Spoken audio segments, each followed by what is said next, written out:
Fran and I ran into each other at a television station the very night that it happened. I think it was Channel 5 in Boston, if I remember correctly. We were in the same green room, and that's the first time I'd ever met her. She was there with her husband. Then we did go on the TV show together and give our different positions. I mean, we agreed, obviously, on the shooting.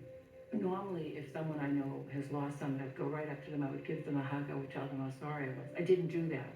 I was frozen in time and space that night, and I didn't do any of that, and I regretted that greatly, because on a human level, I should have gone over to her, and I did not do that. They just didn't know. They just didn't know. We didn't know who this was and what he might do.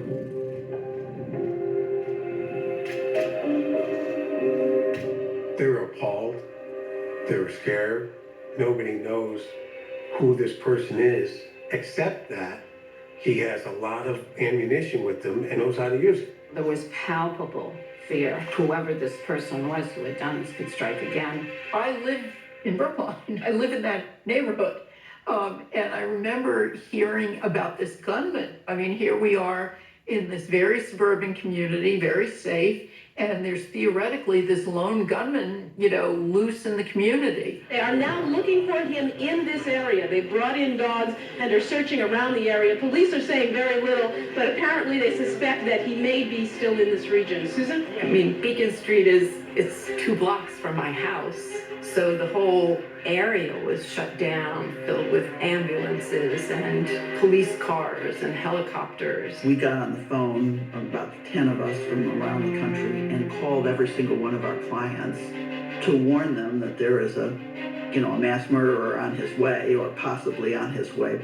And that's a very scary thing to have to call your clients and tell them there's a guy with an AK-47 or high-powered rifle who might be on the way to your clinic. Put the TV on trying to find out who did this. I wondered if it was someone we knew or who could it possibly be. It was early in the morning of the next day that I ran down Broadway in Everett to the rectory to speak to the priest, because I said, I think I know who this is. He called the Cardinal's office, the state police were there, and we told him who we thought it was. We gave him the name. It was John Salvi.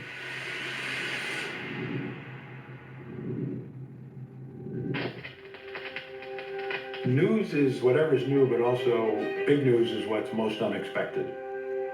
The part of the murders that was so striking It was the first time that a receptionist had been killed. They weren't even doctors, they were just receptionists who got murdered brutally at their desks. For the first time, they realized that they could be a target, and that changed everybody's behavior.